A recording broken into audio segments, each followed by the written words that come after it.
지난주에는 예수님께서 성전을 정화하시고 임만무성한 무화과 나무를 저주하신 말씀을 보았습니다. 예수님께서 그 모든 일을 행하시자 이제 사람들이, 이 바리새인들이 와서 무슨 권위로 그러한 일을 하느냐라고 말합니다. 실제로 그 권위를 무시당하신 예수님을 볼 수가 있습니다. 권위라는 것 참으로 중요합니다. 그런데 현대의 시대는 권위가 무너지고 있는 시대에 살아갑니다. 요즘은 젊은이들이 더 박사입니다. 얼마나 똑똑한지 모릅니다. 예전에는 전문가가 따로 있었고 또 오래 삶을 살아간 어른들이 또 지혜가 있었고 삶의 노하우들이 있었습니다. 그런데 세상이 이제 변해가고 있습니다. 이제는 노하우의 시대에서 노웨어의 시대로 바뀌게 되었다라고 합니다. 모르는 것이 있으면 어른한테 물어보는 게 아니고 네이버에 가서 물어봐, 옆집에 가서 물어봐, 이렇게 얘기합니다. 옆집이란 말이 네이버, 이웃을 얘기한다고 말합니다. 그래서 저도 뭐가 잘 모르면 옆에 청년들한테 네이버에 한번 찾아봐, 이렇게 하면 청년들이 말합니다. 목사님, 요즘은 네이버 말고 유튜브의 시대입니다 라고 이야기합니다. 권위가 무너진다는 말이 많이 들립니다. 제일 먼저 선생님들의 권위가 떨어졌고 그 다음에는 아버지의 권위, 그리고 목회자의 권위, 그리고 어른의 권위가 떨어지고 말았습니다. 예전만 하더라도 선생님은 사회에서 존경받는 직업 중에 하나였습니다. 그래서 긍지가 있었고 보람도 느낄 수 있었습니다. 또 권위가 있었습니다. 그래서 집안에서 말을 듣지 않으면 어머니들이 이런 얘기를 했습니다. 너 선생님한테 이른다. 그러면 그게 참 무서운 말이었습니다. 그런데 오늘날 선생님들에게는 선배들이 가지고 있었던 그런 권위도 긍지도 보람도 없다라고 말합니다. 어설프고 빗나간 교육개혁 이후로는 선생님들의 사기는 이를 데 없이 땅에 떨어지고 말았습니다. 제가 고등학생 때 또 대학생 때 미국의 영화들을 보면 참 이해가 안 되는 것이 있었습니다. 수업 시간에 아이들이 껌을 막 씹고 있어요. 그리고 다리를 꼬고 앉아서 비행기를 날리고 또 엎드려서 자는 학생들이 그 교실에 존재했습니다. 야, 저놈의 나라는 완전히 개판이야, 이렇게 생각했습니다. 그런데 요즘 우리 학교가 그렇다라고 합니다. 아이들에게 뭐라고 얘기하면 아이들이 웃고 반항한다고 말합니다. 사람들에게 왜 권위가 없느냐라고 말하면 이렇게 말합니다. 선생 같아야 선생이지. 목사가 목사 같아야 목사지. 어른이 어른 같아야 어른이지. 부모가 부모 같아야 부모지 라는 말을 합니다. 여러분, 이 말은 틀린 말입니다. 권위는 세우는 것이지 그 자격에 따라 따라가는 것이 아니기 때문입니다. 만약 이렇게 말하면 권위가 없는 것이 아니라 자신의 자격이 없기 때문에, 자기답지 않기 때문에 일어나는 일이라 말합니다. 한 사람이 이렇게 말했습니다. 선생님의 권위는 네 생각에 있는 것이 아니라 그의 가르침에 있는 것이다. 목사의 권위는 너의 생각에 있는 것이 아니라 그 위에 계신 하나님께 있는 것이다. 부모의 권위는 너의 생각에 있는 것이 아니라 너의 존재 자체에 있는 것이다. 어른의 권위는 너의 생각에 있는 것이 아니라 그분들의 삶의 시간에 있는 것이다 라고 말했습니다. 저는 이 말에 참 동의합니다. 권위는 하나님께서 베푸셨습니다. 그래서 우리가 순종할 것을 성경은 이야기합니다. 선생님의 권위를 무시하는 것은 자신의 지식을 무시하는 것이고, 목사의 권위를 무시하는 것은 자신의 하나님을 무시하는 것이고, 부모의 권위를 무시하는 것은 자신의 존재를 무시하는 겁니다.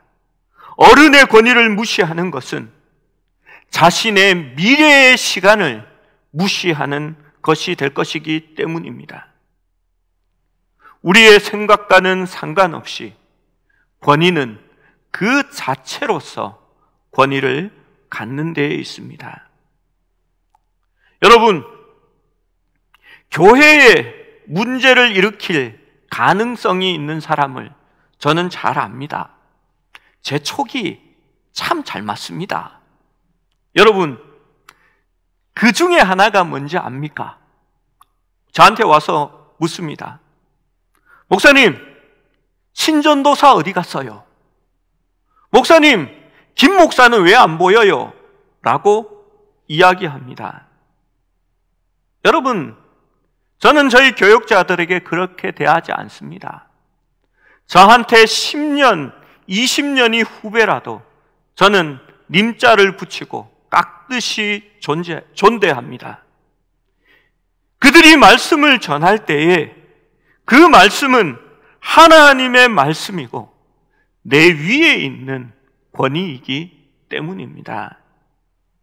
저희 주보에 보면 부교역자라고 적혀 있는 것을 제가 지우고 교역자라고 적으라고 했습니다. 여러분, 부교역자는 없습니다. 다 교역자입니다.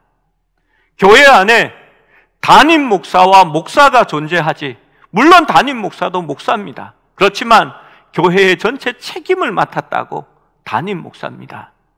그리고 부목사는 원래 존재하지 않습니다. 저는 부목사로 나의 일을 맡기지 않습니다. 그들이 목사이기 때문에 맡기는 겁니다. 대신 한밤중이라도 일이 있으면 불러냅니다. 새벽녘이라도 불러냅니다. 목사님들은 와야 합니다. 그들은 부목사가 아니고 교회의 목사이기 때문입니다. 여러분, 한국 교회가 습관적으로 이태껏 그렇게 해왔습니다. 그러나 우리는 바꾸었으면 좋겠습니다. 목사님으로 존대해 주십시오. 그들이 말씀을 전하기 때문입니다. 오늘 본문에는 예수님과 유대 지도자들이 권위의 문제, 권세의 문제로 싸우는 것을 볼 수 있습니다. 예수님은 성전으로 들어가셨습니다. 다른 랍비들처럼 예수님도 제자들과 그를 따라온 사람들에게 둘러싸여서 그들에게 말씀하고 있었습니다. 그런데 제사장과 서기관, 다른 장로들은 그것이 마땅치 않았습니다. 기껏 목수인데, 게다가 갑자기 나타나서는 성전에 장사하고 있는 이들을 쫓아내고 짐승들을 팔고 있는 사람을 쫓아내며 그 짐승들을 채찍으로 내어 쫓고 그 상을 엎었던 그 자가 뻔뻔스럽고 담대하게 다시 나타나서 말씀을 전하고 있는 겁니다. 그래서 그들은 예수님께 물었습니다. 무슨 권세로 너희가 이러한 일을 행하느냐? 무슨 권위로 이런 일을 하고 있느냐라고 말한 것입니다. 대제사장과 율법학자들과 장로들은 아마도 사내들인에 의해서 보냄을 받았을 것입니다. 사내들인은 유대의 의회입니다. 이들은 종교적인 일을 살피고 그것에 대해서 재판하는 기능을 가지고 있었습니다. 그들은 예수님을 책잡을 꼬투리를 찾고 있었습니다. 그들은 예수님이 이 질문에 어떻게 대답을 하든지 간에 그가 피할 수 있는 방법은 없다라고 생각합니다. 무슨 권위를 가지고 이런 일을 하였느냐? 만약 예수님께서 이 권세가 하나님으로부터 왔다라고 하면 이들은 참남하다, 하나님을 욕보인다 하며 예수님을 체포하고 신성모독죄를 붙일 것입니다. 그런데 예수님께서 내 자신이 옳다고 생각해서 내 마음대로 행했다라고 하면 자신의 권세로 행한 것이기 때문에 그들은 예수님을 위험한 미치광이라고 말하고 체포할 것입니다. 제정신인 사람이 어떻게 성전에서 그렇게 행동할 수 있는 권위를 가졌느냐 말하겠지요. 예수님께서는 그들의 덫에 떨어지는 것을 피하시고 아주 현명하고 지혜로운 질문을 그들에게 다시 던집니다. 너희가 이 대답에 대답하면 나도 대답할 것이다. 그렇다면 세례 요한의 세례가 어떤 권위로부터 왔느냐? 하늘로부터냐? 사람에게로부터 왔느냐라고 묻습니다. 이제 이들은 당황합니다. 만약 그들이 요한의 권세가 하늘로부터 온 것이라고 대답하면 예수님께서 말씀하실 겁니다. 그런데 너희는 왜 믿지 못하였느냐? 라고 말할 겁니다. 세례 요한은 단순히 세례만 준 것이 아니었습니다. 그는 나보다 뒤에 오시는 이는 자신과 비교할 수 없는 위대한 분이라고 늘 말하였고 그분이 바로 예수라고 증거했기 때문입니다. 만일 그들이 세례 요한의 권위가 하늘에서 온 것이 아니라 사람들로부터 왔다라고 말하면 백성들이 폭동을 일으킬 겁니다. 사람들은 세례 요한이 진짜 선지자고 그의 권위가 하늘로부터 왔다고 믿고 있었기 때문입니다. 이제 공경에 빠진 사람은 예수님이 아니라 유대인의 지도자들이 되었습니다. 그들은 입을 모아 자신들은 알고 싶지 않다고 말했습니다. 그러자 예수님은 너희가 대답하지 않으니 나도 대답하지 않겠다라고 말씀하셨습니다.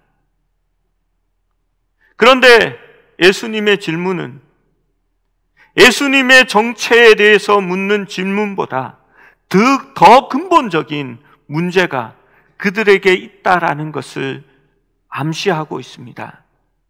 그들이 예수님의 권세가 어디에서 온 것인지 분별하지 못한다면 이미 그들은 불신앙에 빠져 그들의 눈은 멀었고 하나님의 계시는 볼 수 없게 된 것이기 때문입니다. 그래서 예수님은 다시 이들에게 질문을 던집니다. 이것은 권위에 대한 순종에 대한 질문입니다. 우리 28절에서 32절의 말씀을 같이 한번 읽어봅니다. 28절에서 32절입니다. 시작. 그러나 너희 생각에는 어떠하냐? 어떤 사람에게 두 아들이 있는데 맏아들에게 가서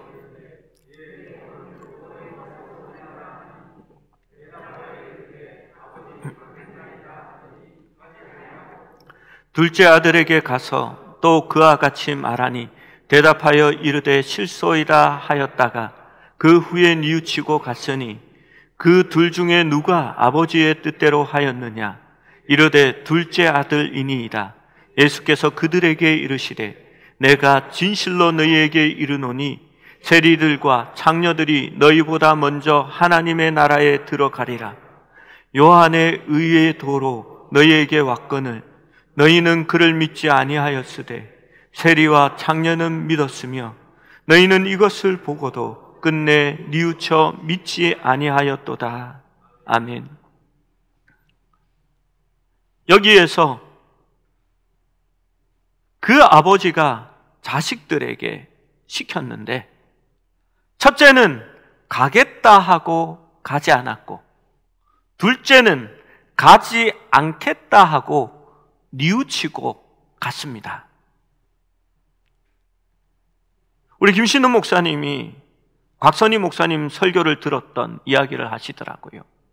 셋째를 하나 낳아야 된다고. 그래서 셋째는 내가 가겠습니다 하고 진짜 가는 그런 아들이 있어야 되는데 라고 얘기합니다. 근데 없는 걸 어쩌겠습니까? 그런데 둘 중에 누가 아버지의 뜻대로 하였느냐라고 묻습니다. 당연히 둘째입니다. 실소이다 했지만 뉘우치고 그 말씀대로 간 아들이 뜻대로 행한 것입니다. 그런데 이 대답으로 끝나지 않습니다. 예수님께서는 이제 직격탄을 날립니다. 내가 진실로 너희에게 이르노니. 여러분, 이게 어떤 말씀인지 아시죠? 맹세에 가까운 말씀입니다. 이건 정말이다, 한치도 거짓됨이 없다라고 엄숙하게 말씀을 꺼냅니다. 세리와 창녀들은 하나님 나라에 들어가지만 너희는 들어가지 못하리라 라고 단호하게 말씀하십니다. 여기에 쓰인 단어 프로아고는 NIV나 우리 성경처럼 너희보다 먼저 들어가리라 라는 말이 아닙니다. 너희는 들어가지 못한다라는 말입니다. 장녀들은 말할 것도 없고 세리들이 받았던 천대가 어떠한지를 고려해 볼 때 자신들에게 말하는 예수님의 말이 얼마나 모욕적이고 충격적이었는가는 우리가 상상해 볼 수 있습니다.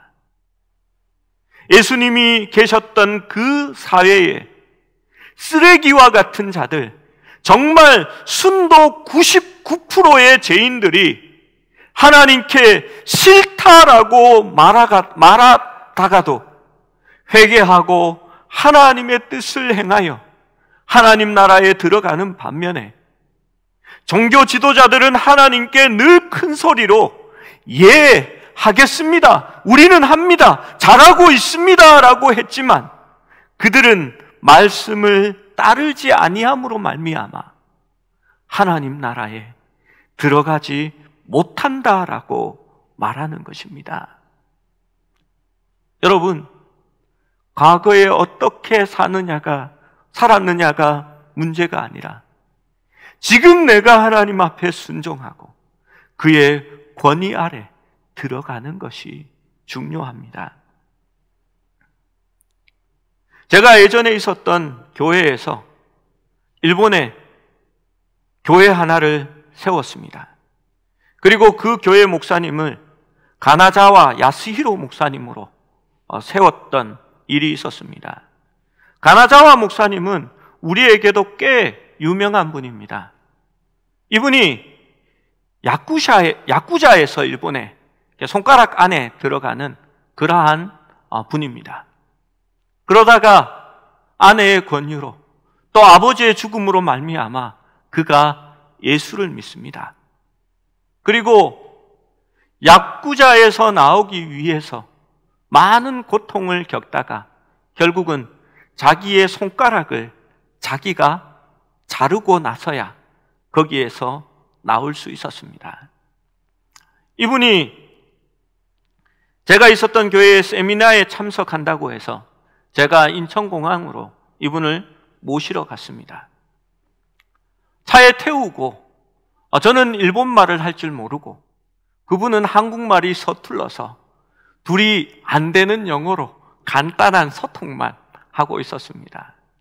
그런데 시간이 너무 많이 남아가지고요, 어떻게 무엇을 하고 들어갈까 하는 물어봤는데 식사도 하셨고 커피도 이미 마셨다고 얘기하셔서, 그러면 사우나를 하고 갈 건지 물었더니 좋다고 하셨습니다. 그래서 저희가 살던 동네에 큰 찜질방과 사우나가 같이 있는 곳에 이분과 함께 들어갔습니다. 제가 얼른 옷을 벗고 먼저 샤워를 하고 그 온탕에 몸을 담그고 있으니까 갑자기 그 목욕탕 안이 밀폐되어 있는 공간이라 꽤 시끄럽잖아요. 소리도 많이 들리고. 그런데 갑자기 목욕탕 안이 조용해졌습니다. 분위기가 이상했어요. 그래서 고개를 들어서 이렇게 분위기를 살폈더니 그 가나자와 목사님이 샤워를 하시는데 온몸에 용 2마리가 여의주를 물고 하늘로 승천하고 있었습니다. 그러니까 사람들이 무언가 낌새가 이상해서, 그 남자들이 좀 그런 게 있거든요. 그 조용해지면서 눈치를 보고 있었습니다. 가나자와 목사님이 샤워를 마치고 두리번거리는데 저를 찾고 있는 것이 분명했습니다. 불러야 되는데 그 순간에 목사님 이러기가 참 민망하더라고요. 그래서 제가 여기요, here 하니까 그 목사님이 야구자 생활에 이렇게 길들여져 있어서 이분이 하이 하면서 인사를 굽벅하더니 이렇게 총총총 걸음으로 와서 제 옆에 턱 앉으셨습니다. 그러니까 이번에 모든 시선들이 다 저에게 집중되는 겁니다. 나는 아닌데. 여러분, 그렇게 할 이유가 없지요. 얼마나 악명 높고 이렇게 막 하늘을 날아다니면서 발차기를 한다는 그런 분이었는데 왜 그렇게 됐을까요? 그의 세상이 변했기 때문입니다.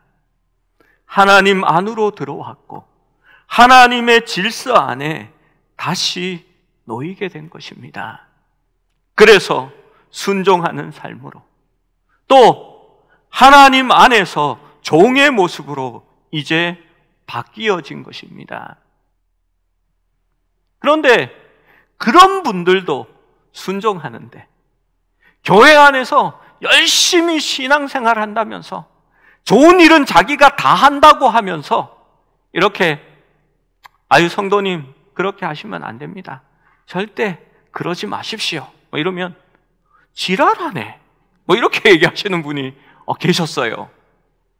여러분, 어느 사람이 그 뜻대로 행하는 사람입니까?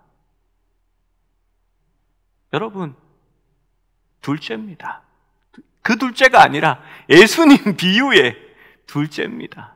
아니요라고 했지만 회개하고 돌이켜 하나님 앞으로 나아갈 수 있는 사람입니다. 세리와 창녀들은 하나님 나라에 들어갈 것이다. 그들은 뉘우쳤고 회개했기 때문이다. 그러나 너희는 뉘우침이 없고 위선에 빠져 있어서 결단코 하나님 나라에 들어가지 못할 것이다 라고 말씀하고 있는 겁니다. 비록 세리와 창녀이지만 그들은 깨닫고 뉘우쳤고, 마태는 세리였지만 뉘우쳤고 제자가 되었습니다. 삭개오도 뉘우쳤고 자신의 죄를 회개하고 하나님의 제자로 설 수 있었습니다. 그러나 바리새인들과 종교 지도자들은 뉘우칠 줄 몰랐고 주님의 권위에 순종할 수 없었기 때문입니다. 그래서 예수님은 직격탄을 날립니다. 저 세리와 창녀들은 하나님의 나라에 갈 것이다.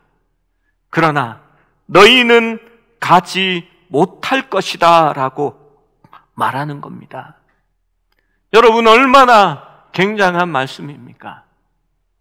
여러분, 우리 주님이 이제 십자가로 가실 쯤 되니까 변하신 것 같아요. 막 상을 뒤집어 엎으시고 성전에 가시더니 채찍을 만드시고 무화과 나무도 저주하시고 이제는 종교 지도자들에게 너희는 천국에 가지 못할 것이다 라고 악담을 해대고 있습니다. 그런데요, 예수님이 마지막이기 때문입니다. 더 이상 기다릴 시간이 없기 때문입니다. 이제 바른 그들의 위치를 가르쳐 주시고 경고함으로써 돌이키라는 겁니다. 이제는 기회가 없다라는 것을 예수님께서 말씀하고 있는 것입니다. 대답만 네 하면서 자기의 주관대로 자신 마음대로 살아가는 사람들보다는 처음에는 아니오라고 했지만 주님의 말씀에 회개하고 돌이키는 것이 더 나은 세상입니다. 신앙입니다. 생각을 바꾸고 행동을 바꿀 수 있는 그 신앙이 진짜 신앙인 것입니다. 여러분, 결국은 뉘우침이 있느냐 하는 문제입니다. 여러분, 하나님의 말씀을 들으면 얼마나 뉘우치십니까? 나의 생각을 얼마나 바꾸고 그 말씀에 순종하기 위해 살아가십니까? 먼저 된 자가 나중되고 나중된 자가 먼저 된다라는 말씀을 아시지요? 늦게 믿었지만 말씀에 대한 열정이 있습니다. 말씀을 받으면 가슴이 뛰고 이걸 왜 내가 몰랐을까 하고 자신의 삶을 바꾸는 사람들이 있습니다. 그러나 평생 하나님을 알고 교회 안에서 신앙생활 했지만 절대 바뀌지 않는 사람들이 우리 안에도 존재할 수 있습니다. 제가 제자훈련 공부에 들어갔을 때 이분이 그 과정 중에 있었던 수련회에 가서 밤에 기도하는데 얼마나 대성통곡을 하고 우는지, 그 모든 집회가 마치고 나서도 2시간을 헉헉헉 하고 우셨습니다. 저는 남자가 그렇게 우는 것을 처음 봤습니다. 그리고 이분이 저에게 자신의 이야기를 했습니다. 나는 수원의 무슨파의 조폭이고 내 밑에 똘마니를 수십 명 거느리면서 룸살롱을 운영하고 있다라고 얘기하셨습니다.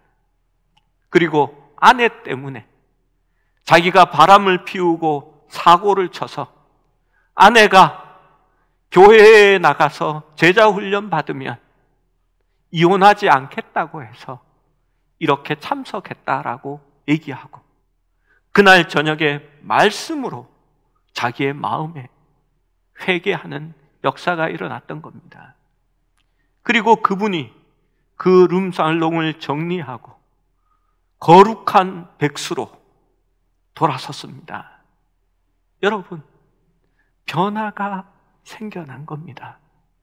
저는 정말 진짜 신앙이라고 생각했습니다. 아직은 종교적인 냄새가 나지 않고 경건한 모습은 보이지 않고 말도 한 5마디 하면 욕설이 섞여 나오지만 그래도 변화되고 있고 뉘우치고 있고 달라지고 있기 때문입니다. 여러분, 얼마나 오래 종교적인 색깔에 담겨져 있었느냐, 그리고 그 모습을 갖고 있느냐가 중요한 것이 아닙니다.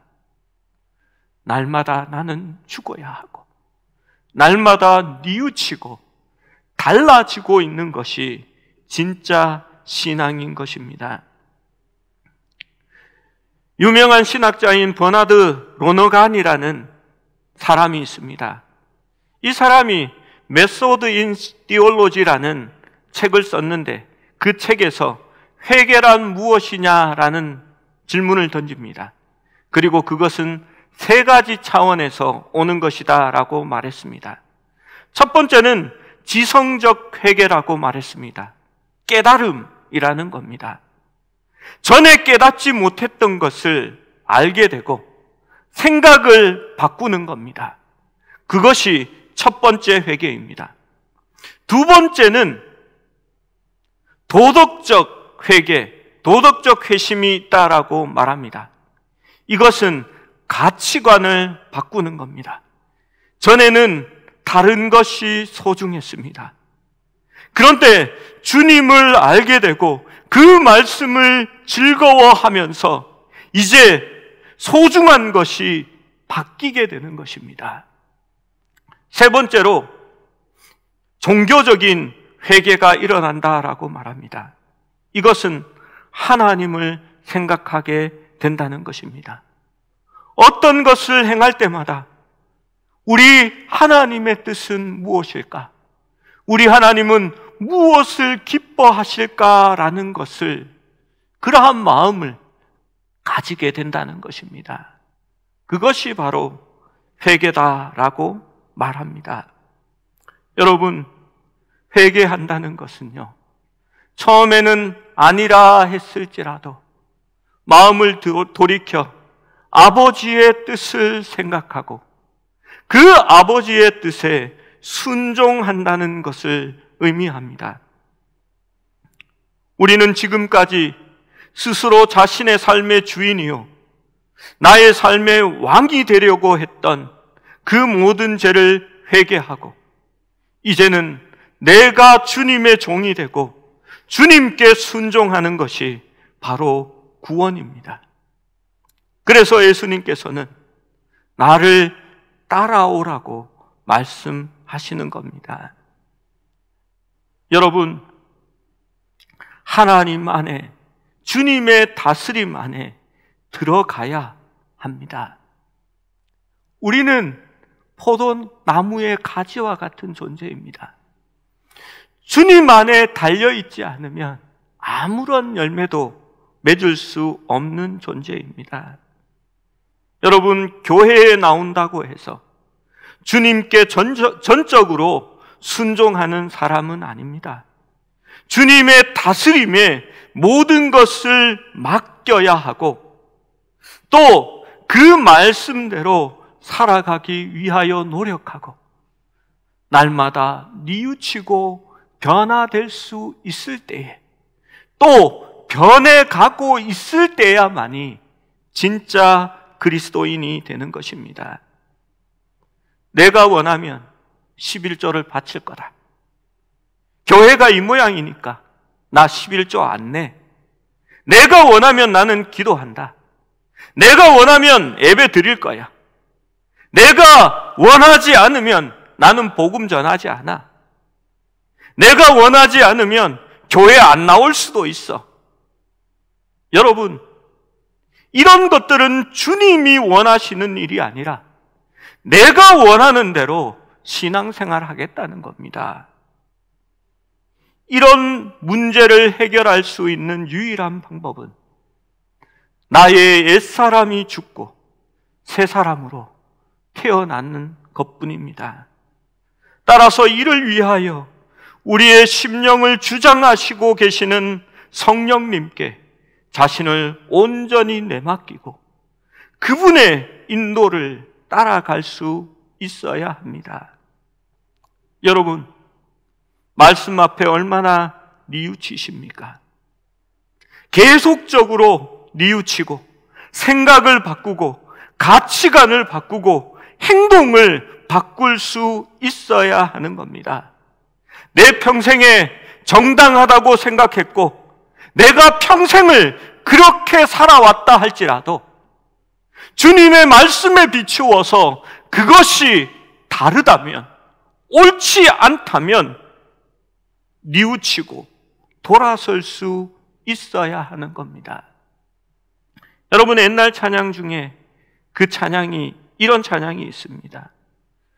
부서져야 하리 무너져야 하리, 깨져야 하리, 깨끗이 씻겨야 하리.